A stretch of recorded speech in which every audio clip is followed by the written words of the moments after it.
Good morning. Welcome everybody who's logging in virtually. This is Treat Live from Mount Sinai Interventional Radiology in New York City. My name is Rob Lookstein, and we have a fantastic case to close out the calendar year.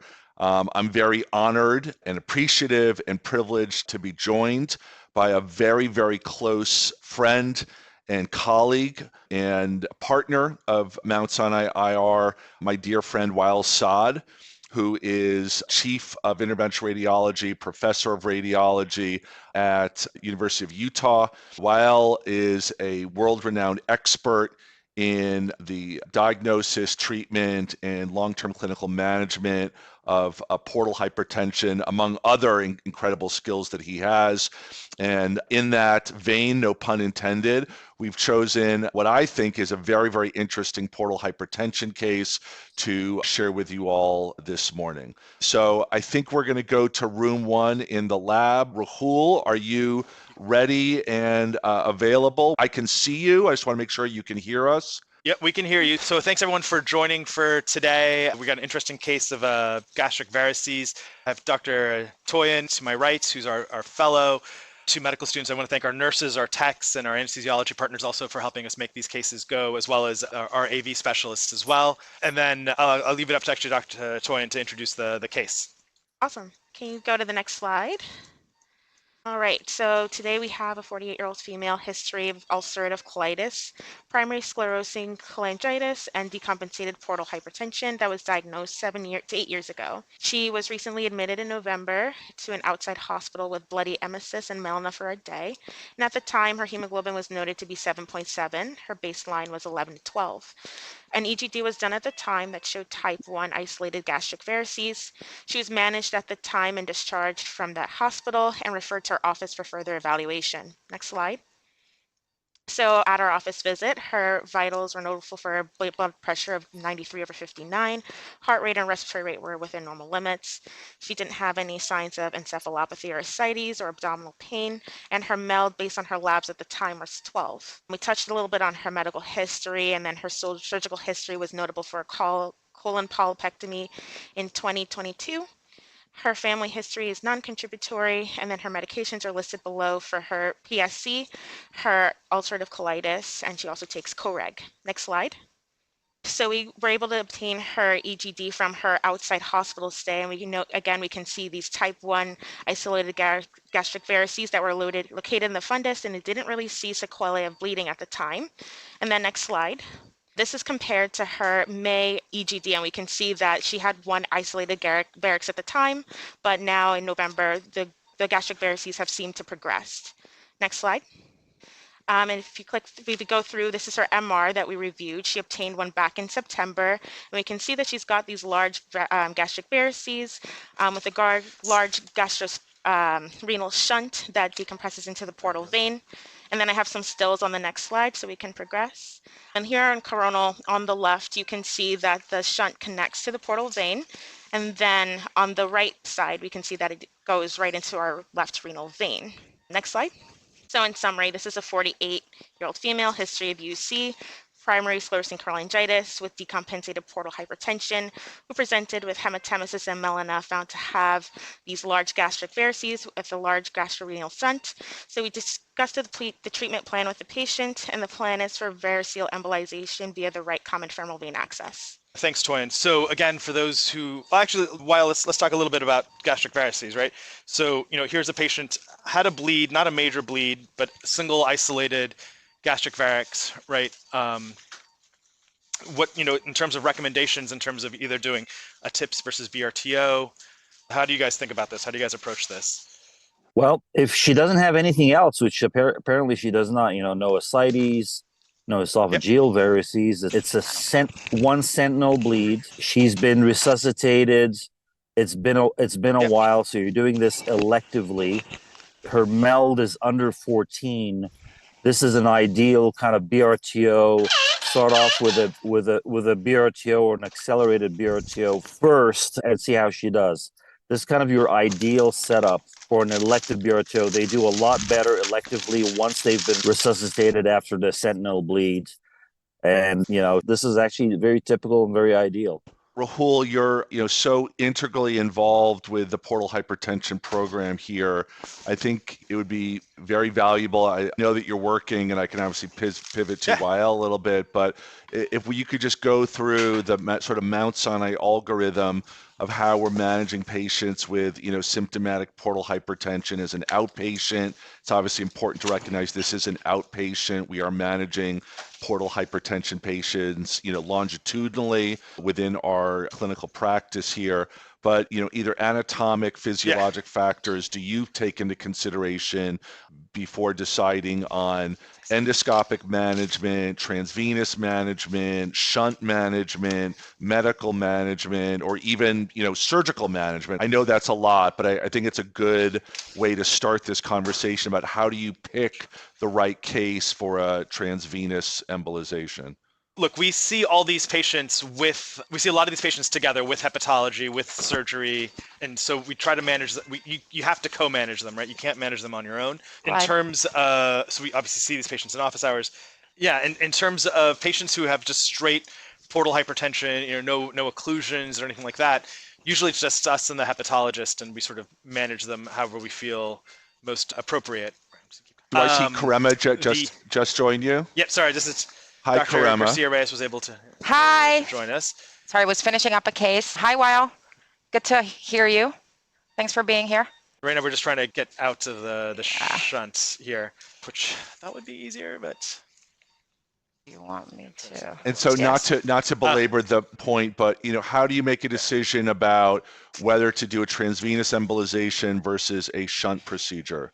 Yeah, so I think she has a low MELD, which really it's actually lower. I mean, some of it's driven by her hyperbilirubinemia from her PSC. So she's very functional. She's not really doesn't really need a transplant. She has she's been scoped multiple times mainly from her ERCP stuff for her PSC.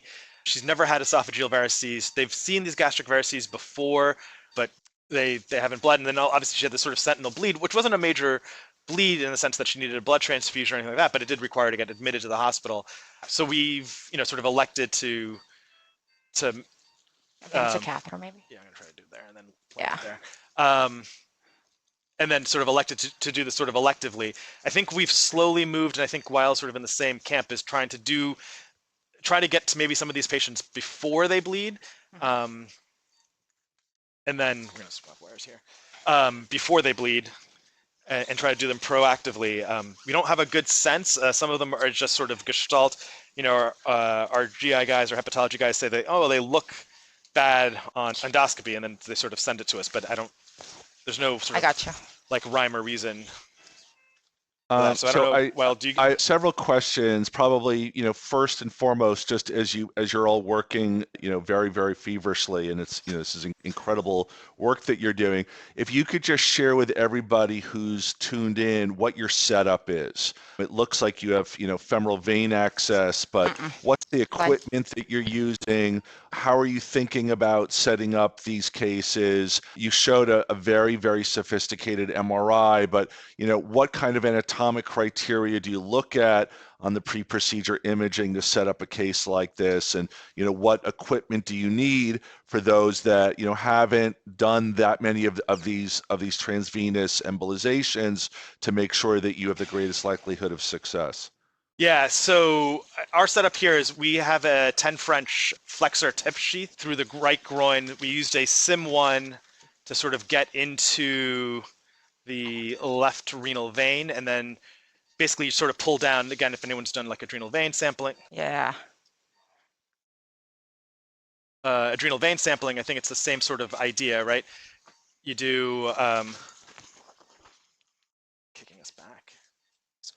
Select the left renal vein. Select the left renal vein, and then try to get everything you pull down, and it should just go. Do you want to try with the micro, Rahul? Well, I still don't have the balloon catheter up. I just need to get, let's see. And then, so you sort of go from there, right? Like, I think that's the shunts. It's hard to tell. What? So just walk us through what you're doing right now, so that we So right now we're trying to of the thought process. Yeah. So we were set up a little bit better before, but it kind of flipped out. We had a We use a balloon occlusion sheath that Neuro uses, which is the walrus balloon. So it gives us a little bit better path to work through. People do it different ways. They'll do, yeah, that's got to be it, right? Mm-hmm. You got more wire. You can use Why don't you? You can use a Fogarty. Back tension. In Japan, they have these nice balloon occlusion catheters, which we don't really have. But while I guess I'm sort of curious, like what your setup is and how you guys. Yeah, while I I'm curious to see how do you at your institution, how do you manage patients with, again, sort of symptomatic varices or very conspicuous varices? How do you decide who to embolize, who to shunt?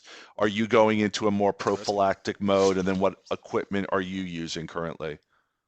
We usually don't do prophylactic unless it's deemed as high risk GVs without a prior sentinel bleed. Of course, if there's encephalopathy, hepatic encephalopathy, that would be another indication without any bleeding. As far as when do we shunt, when do we do a TIPS, when do we don't, it all depends on the patient, the presentation, the anatomy, and the patient's needs. For example, I have no problem doing a TIPS, but I would shy away from doing a TIPS, for example, with concern for encephalopathy. For example, a patient that's an executive or a president of a company, people where encephalopathy can actually affect their livelihood. So people they're functional, that need to be worked with clear heads. We kind of gravitate towards BRTOs or variceal sclerosis and embolization. As far as equipment, my go-to right now will be a walrus. There's also a new balloon similar to a walrus called a banner balloon.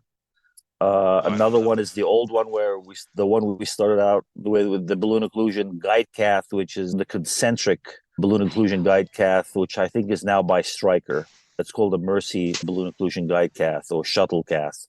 So those are the ones that kind of go-to balloons, balloon occlusion guide caths. You're using a walrus this time, right?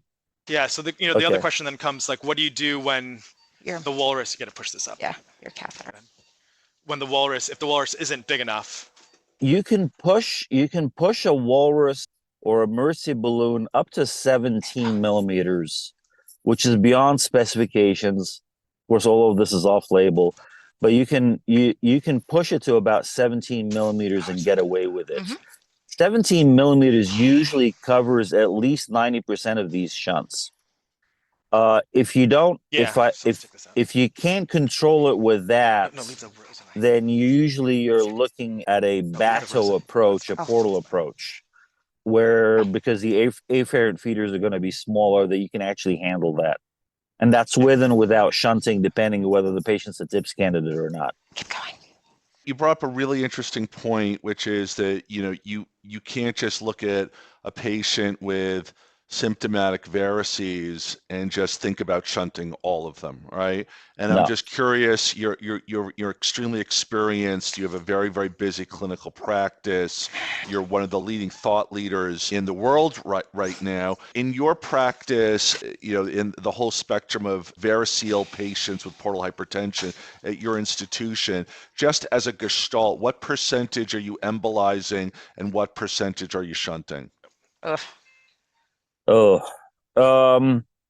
would say 70% of them are actually being shunted in addition to sclerosis or transvenous obliteration. 70%, and 30% are only straightforward BRTOs right now. Got it. In the past with GVs, we were doing, the majority of them were BRTOs simply because it was a selection bias. People still didn't know how to do BRTOs in the community, and they were referring patients to us. So things have changed over time, but as the community and outreach hospitals are better at doing BRTOs and transvenous obliterations, that mix has changed over time. Got it. And you're You know, not doing. There we go. Got it. Okay. they were Got tipsing it. outside and sending the BRTOs to us. Now they're tipsing and BRTOing, and we're doing the more difficult cases. Yeah, it's sort of the same thing we've Excellent had point. here. Is that Rahul, I we think get you just the reached a very critical milestone in the case. So if you could just explain what you're seeing to everybody who's logging in, because I think this is a sort of milestone moment in the progression of the procedure. So we got to a point where we were able to overinflate the walrus balloon.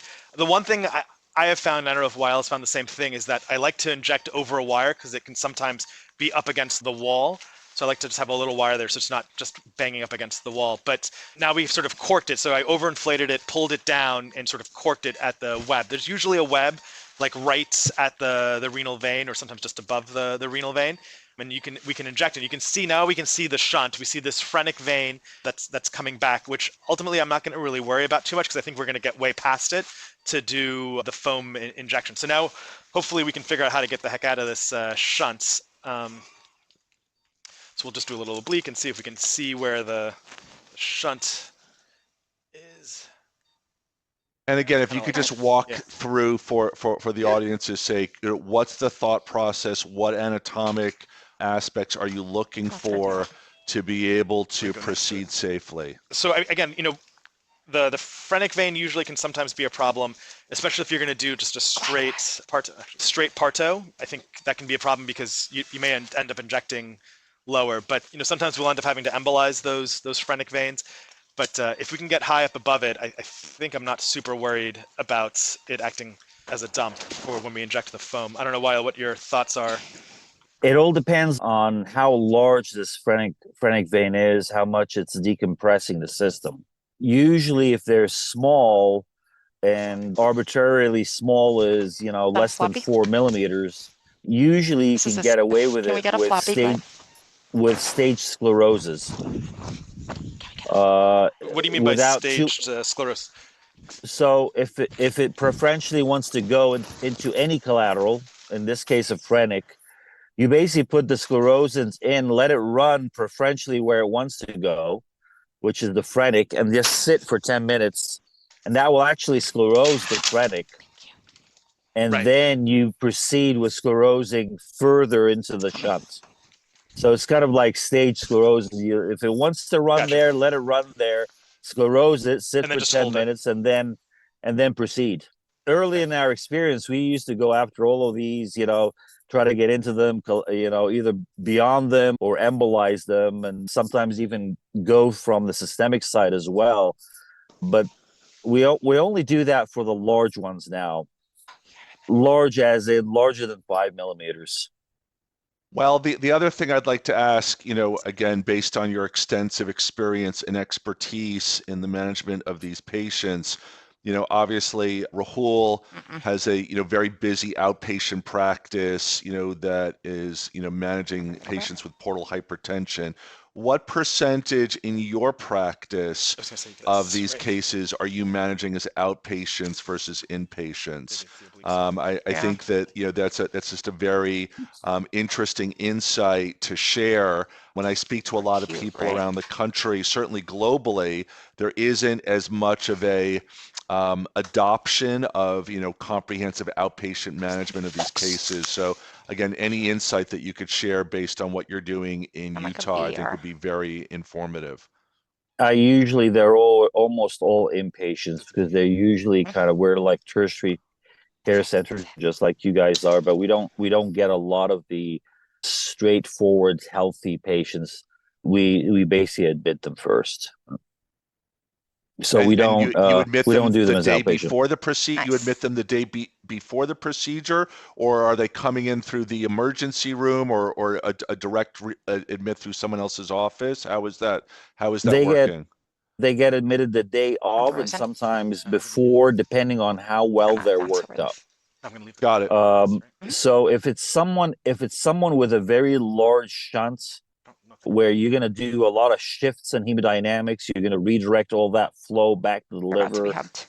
They actually get there's a protocol for like 48 hours before the procedure where we kind of dry them up, under resuscitate them, and then do the BRTO. So try to minimize these large Nice. fluid shifts towards the liver, especially on child B and C patients that may not handle that redirection of flow to the liver that well.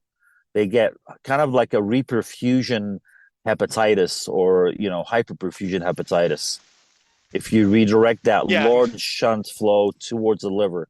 So you have to watch out for those patients and kind of work them up pre-op, prepare them for the procedure, and then follow them up after the procedure. So usually we don't do those as outpatients. Got it.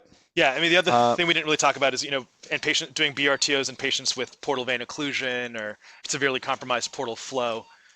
I don't know. We've sort of shied away from that. I don't know what your feeling is on that, Wael. Well, if it's a portal vein or splanchnic vein occlusion, and you've got GVs that are bleeding, then you're going to have to do something about the outflow of the splanchnic circulation. I mean, you're looking probably at a TIPS PVR if they're a candidate for TIPS, in addition to an ATO or a BRTO. It's not common that you do a BRTO on an occluded portal vein without try to opening up that portal vein. If there's considerable collaterals like cavernous transformation, sometimes you can get away with it with a smaller shunt. Unfortunately, what's significant cavernous transformation and what's a small shunt, what's a large shunt is very subjective and is based on a lot of experience, but it truly is subjective. You don't have really objective criteria for that. If it just wraps around. So Rahul, there's a lot of stuff going on in the room. Yeah. What are you seeing? What are you thinking? How are you gonna? So we're up into the shunt. We got a 125 VER up into the shunt, and then so we're trying to see if, and then from there we sort of, now it's a little too stiff, so we're trying to maybe try to get a high flow microcatheter up a little bit further. But honestly, I think we're actually at a point where we could theoretically just sclerose right through the vert, and you can kind of pump the balloon to get it to sort of go forward, sort of a trick to use saline, or some people coming around. Yeah, I think it's just coming around. Okay, so I'm going to prepare the... Yep. Let me just throw this out, because I think a lot of people are sort of talking about this, nationally. BRTO, part toe, cart toe, when to use what, where, when, how. Rahul, how do you make a decision about, how to do these cases? How is your thought process about which technology to use evolved? And then Wael, I'll ask you the same question. So yeah, initially when we first started doing these, we were doing just balloon, and then we'd leave the balloon up for an obscene amount of time to try to get everything to go forward, and then hopefully thrombose, and then we'd sort of pull it down. We don't do what's sort of the traditional PARTO or CARTO, which is basically getting a microcatheter up and then coiling behind it and then foaming. We sort of use, as you can kind of see, we use the walrus balloon, and then what we'll do is we'll inject the foam, and then instead of waiting for everything to come down to thrombose, we'll just start coiling at some point just to sort of lock it in place. And that's kind of how we do it. Yeah, that was STS. That's 4 cc's of STS. So yeah, that's sort of how are you setting it up? It's exactly the same setup. You approach these CARTOs, PARTOs, collectively accelerated BRTOs, shall we call them? In a mix. There are two schools. You're either front loading the plugs and or coils, or you're back loading the coils. What Rahul is doing here, he's doing what I do, which is he's going to backload the hardware. He's going to backload the coils and the plugs. He has a balloon occlusion guide cath. He's got a good seal because he's using a balloon, and that gives him the option of using sclerosant and gel foam as a paste. He also has the option of using foam with STS. He has all these options of different consistencies because he has a good seal with that balloon occlusion guide cath. He's going to sclerose with whatever he's comfortable with and whatever he sees consistency that he wants. And then at the end, on the tail end of the procedure, He's going to accelerate this by putting a coil and or plug. That's called backloading. That's what I do. As opposed to going in, putting in coils and plugs up front, going above it, and then gel foaming. And notice, once you have that, you don't have a balloon occlusion seal. You don't have a good seal. And the operators that do this method without a balloon, the front loaders have to use gel foam because they don't have an airtight seal. They cannot use regular foam like STS with air because the coils and the plug will act like a sieve. So these are the kind of advantages and disadvantages of this system and of these two different kind of approaches. So what Rahul is doing is that balloon occlusion backloading accelerated BRTO. At least that's the intent. Yeah, exactly. And so I think we've gotten to a point where I think we're ready to inject the STS. You know, we've gotten up, I think, far enough up. I don't think we need to get all the way up into the gastric varices complex itself. I think we can sort of pump it forward. The way we mixed our STS is it's 4 cc's of STS, 4 cc's of Lipiodol, 4 cc's of contrast, and 12 cc's of air. We use the Lipiodol just to make it a little bit more viscous, a little bit easier to see. Some people do 8 cc's Lipiodol, some people do no cc's of Lipiodol and just do straight contrast. While I'm sort of interested to see how you make your STS. Some people do it with gel foam as well. I don't really do that, but how do you mix your STS? Just to stress, if you're doing it with as a front loader, putting coils and plugs, they always use gel foam because they have to use gel foam. We have, with this technique, the luxury of changing it up. What do I use? My general go-to is that traditional, 1 part Lipiodol, 2 part STS, 3% STS, and 3 part air. However, if I want to thicken it up, as you guys know, it's a spectrum. You can drop the air, turn it from a foam to a froth. You can start adding gel foam if you want to thicken things up. If you see that there's kind of an escape of the sclerosants. So the majority of it is just foam, 1 part, 2 part, 3 part. But sometimes if I need to thicken it up, I'll add some gel foam to it. But that's not common. I would say less than 5 to 10% of the time, I'm actually thickening it up with gel foam. Yeah, we very rarely thicken it up with gel foam. So the thing what I'm doing here is just to get it to go forward. As Kirema is injecting this STS, I'm sort of gently flushing the guide balloon to sort of push it forward, so it doesn't come back towards the catheter. Just sort of get a little bit more efficient. Rahul, what are you flushing it with? Just so that we're all on the same page. Just saline. Just saline. I got it. Okay. Yeah, nothing fancy. So you can kind of see here, we're kind of into the gastric varices. You can kind of see let's see if I can oblique this. You can kind of start to see the gastric varix complex, a little bit subtle, but it's behind. It's like sort of in between. If you look, it kind of looks like a C, and in between that C is the gastric varix complex. And so here I'm going to just try and see if I can pump it forward a little bit. So now I'm pushing a little bit harder to get the STS to go. So the thing is, in terms of endpoint, like where do you stop? Like how much do you inject? We may need to make more STS actually. Can we get more? What I tell our fellows is what we look for is the left gastric vein, or the short gastric vein. Then you've definitely gone then you've gone far enough, or you don't need to go any further. Question is, do you need to see that vein to have an effective BRTO? Well, I don't know what your thoughts are about, like, where do you stop injecting, Yeah, usually, once you see an afferent feeder, especially the posterior gastric or the left gastric, you kind of stop. But you also have to make sure that you've covered the gastric varices. Make sure that your sclerosant has reached the gastric varices themselves. You're not being faked out by, convolutions outside of the stomach, right? That's the key. That's maybe one of the most experienced part of it is have you got it or have you not? Have you got the real true gastric varices that are submucosal, or are you just filling out convolutions / false gastric varices that are outside of the stomach? Yeah, and that's sort of why we like to get as high up or as far as we can go just so you don't have to Right. inject so much STS. Here, it's just too twisty and turny.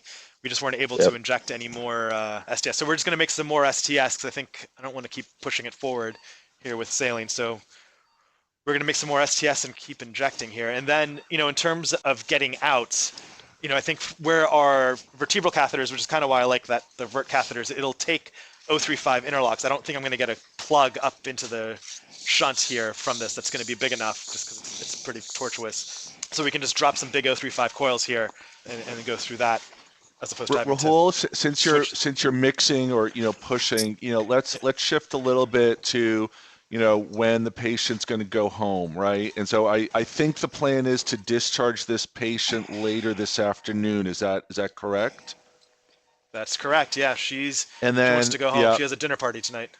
got it. Again, it's amazing how much our practice has evolved that we can manage so many of these patients as outpatients. But when are you going to see her in follow-up again? And what's your surveillance protocol? Do you use imaging? Is it all clinical? Where does endoscopy come into this? What does this follow-up look like? Let's just say over the next 180 days. And besides just the patient not bleeding, how do you define success? So you can see them.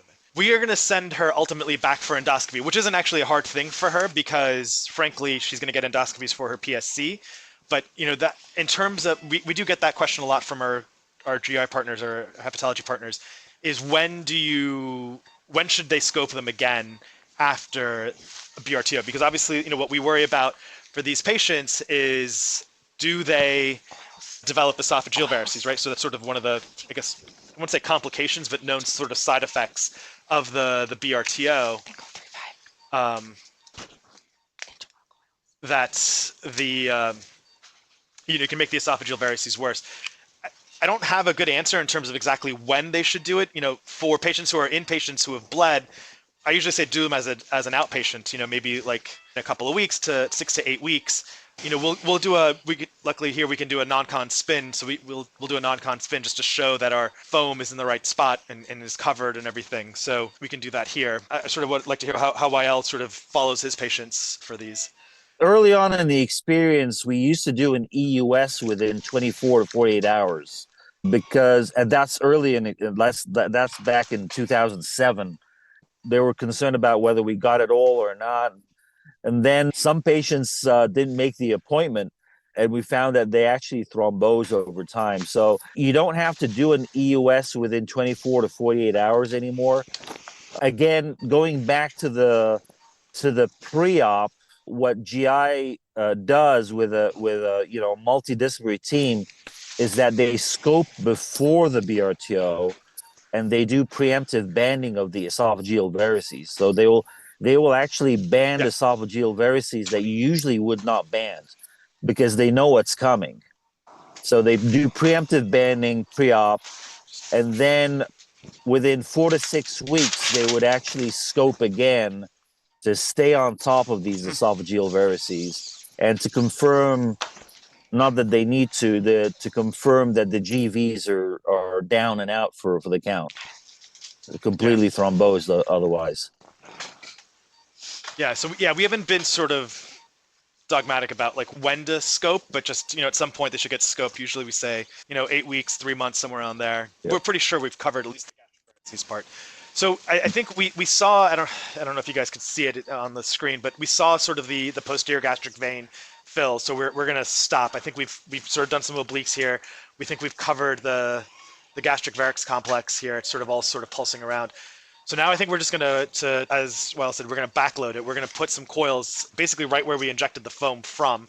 We obviously cleared out the foam first, but we're just gonna put some 035 interlocks up here. So we put a 20 by 40 because I'm not really worried about it flying. And then we'll just put some coils here just to hold it in place. I don't know if we need to do this because probably by the time we're done coiling, it'll thrombose anyway, but it makes me feel better. Yeah, just fire it in.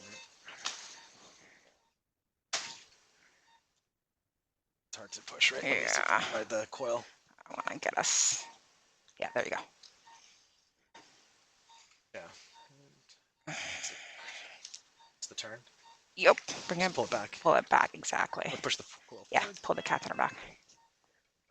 And Rahul, the purpose here is to create a backstop. Is that correct? To sort of facilitate persistent stasis of the sclerosant and mitigate any risk of either non-target transmissal of the sclerosant agent. Is that correct?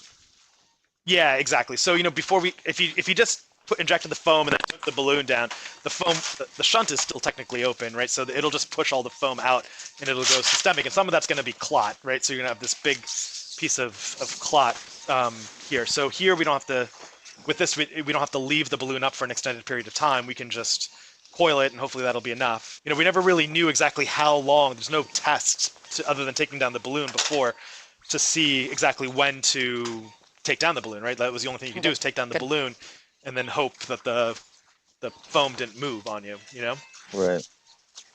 The way to I describe it, the analogy is that this is a concrete mix, and this is the rebar. You're putting the rebar, reinforced steel inside of that sclerosant mix to kind of hold it together. It doesn't have to be airtight, but you're trying to hold it together to try to put that rebar in. And I think Rahul said something very, very telling.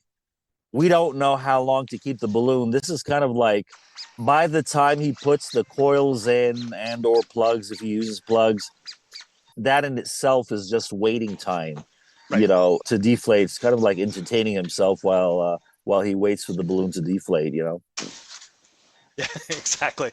Yeah, it's probably enough time for the sclerosant to set, but just as IRs, we don't like to wait. So coming back. No. Forward, you can come back. I come back. Come back. Okay. Yeah.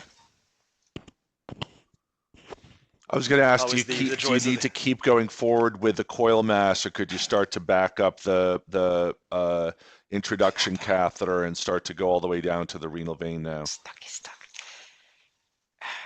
Well, right now we're having trouble getting the O35s to come out. It's getting, I think that tip of our catheter is sort of jacked. A little mangled, yeah. Pull it out? Yeah, well, not giving up yet. Yeah, it's the joys of the O35 interlock, right? Yeah. Well, if you back up the base catheter, is that going to help or no? We tried that. We're trying. Yeah. Come back a little more, Rahul. Yeah, no, it's stuck. Okay, so just take it out. Yeah. We have that blue probe, right? Yeah, we'll try it in. Yeah. Can you get us the big and bold? One of the kind of nuances, technical nuances on these things is that when you fill up the gastric variceal system to the hilt, where you see the afferent feeder, and then you start putting coils and or plugs, the hardware, I call the hardware. Yeah. Sometimes that's also too much volume, so you start pushing the sclerosant into the afferent feeders again. So you have to be very cognizant. You're not just putting coils in. What Rahul's doing is he's also putting coils, but he's also looking at his sclerosant, making sure that his sclerosant doesn't push out further, because all these coils and plugs is volume. I've sort of picked an oblique where I can easily see that posterior gastric vein to make sure we don't overfill and push the coil, the foam pack further in. The other thing is we don't blow the coils in. So obviously, here we're just dumping coils in. We could put a bunch of like cheap nesters, but we'd have to push them in as opposed to blowing them in, because if you blow them in, you'll just blow the foam pack forward, So as the operator is putting all this stuff in, she is watching that overflow. And if there is an overflow, you can aspirate some of that sclerosant back a little bit to give yourself some room to continue to put your coils and or plugs. Yeah, exactly. So we could even do that even through the walrus itself, right? So we're gonna switch to the emboled coils, just because they're less likely to get jams here. But yeah, so at this point, all we're gonna do is just keep packing in coils until we sort of get bored. Rahul, can you talk a little bit about pain management after the procedure, antibiotics? What other kind of medications are you going to send this lady home with? We don't really do antibiotics. I haven't done antibiotics for this. In terms of pain management, I don't find them to be terribly painful. They feel a little sore afterwards. sometimes, but I haven't had. But yeah, I haven't really sent people. I mean, we don't do a lot of outpatient BRTOs, but as sort of Wael alluded to. Can we get another one, please? Yeah. But usually they're not painful. I haven't found We them can to be open terribly another one painful. after this too. It's maybe a little bit of achiness, but not really requiring pain medication. I don't know what Wael's experience has been. Same experience. I don't think there's a lot of there's some pain, there's sometimes some Yeah, so pain pull that back and then management push. Perfect. if you're doing moderate sedation, if the patient's not under general anesthesia during the Yeah, so procedure, she's but under. afterwards, no. Yeah, so she's under MAC, Fleur? with anesthesia here, but she's just. I think they're just giving Versed and fentanyl. I don't think they're giving propofol Okay. or anything. I don't see any white stuff hanging here. Another one, please. Yeah, we'll Fleur? just. Yeah. So when are you going to start to back out the base catheter? Probably one or two more coils, I think, and then that's sort of my appetite for this. And then obviously just the time that we've let it sit is probably enough as well, that we don't, as while it was alluded to earlier, you don't need to make it airtight like you would like an aneurysm or bleed. You just need, some sort of structure to sort of help keep everything in place. One more. And these coils are fibered. The 035 ones were definitely more fibered than the 018 ones, but they're fibered as well, which will also help sort of catch everything and keep it going. We obviously have some foam. I'm pointing this, but we have some foam in the shunt that's below where we're coiling. So to sort of prevent that from going, I'll just sort of aspirate the sheath, the walrus balloon, to sort of try to clear some of that out, so it doesn't all just fly systemically, because that will still be open. But yeah, I really do like these balloon occlusion sheaths from neuro, as opposed to trying to work through a Fogarty, or something like that before, which was what we used to do, which was super annoying. Okay. All right, so Rahul, walk us through how you're going to take down this case. This is obviously a master class in setting up a fairly complicated BRTO procedure. But I think just as important as going through the setup is the takedown. And you expressed a number of issues that I think is really informative and thoughtful about keeping the patient safe as you're taking down the case. So if you could just walk through everybody who's logging in and watching how you take it down so that you can make sure the patient is safe. Yeah, so what I did is, as I'm pulling down the vert, I'm just sort of aspirating the foam a little bit just to get rid of some of this foam that's sort of sitting there. And we can also aspirate the guide to try to get rid of some of it. I don't need to get rid of all of it. Look, some of it's going to go systemic, and that's not the end of the world if that goes, because there's no way I'm going to be able to get all of it out. But you can see, I don't know if you can see on the syringes, we got some of the foam out, some of the contrast and Lepidol is still there, but I think I'll do one more. Yeah, we can do one more just to get rid of it. And then what we'll do is we'll slowly now take you're down aspirating the balloon, through the sheath, or you're aspirating through the diagnostic catheter? Both. So we aspirated as we pulled down the diagnostic catheter. We aspirated. I think we're just getting blood now. Yeah. Yeah, we're just getting blood. I think we're good. Yeah. So if you want to deflate. Yeah. So I left the vert up a little bit just in case if I need to blow this balloon back up, if it looks like the whole thing is going to come back, but I don't think it's going to. So we're just going to aspirate this balloon. The one downside of these balloons is they don't come down super fast, which I guess is good and bad. So now we're just I put a 10 cc on the end of the walrus. We're going to. And you're watching the sclerosant in the variceal network to make sure that it's not becoming more dilute and mobilizing. Is that correct? Correct. Yeah, and it's not coming back. It looks like it's steady. I can sort of uncork it a little bit by pushing forward. Some of it went. Yep.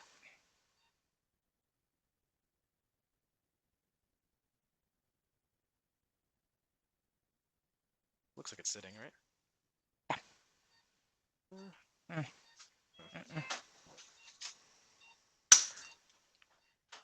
So blow it back up. So it looks like some of it went systemic, but most of it's sitting. Blow it up again.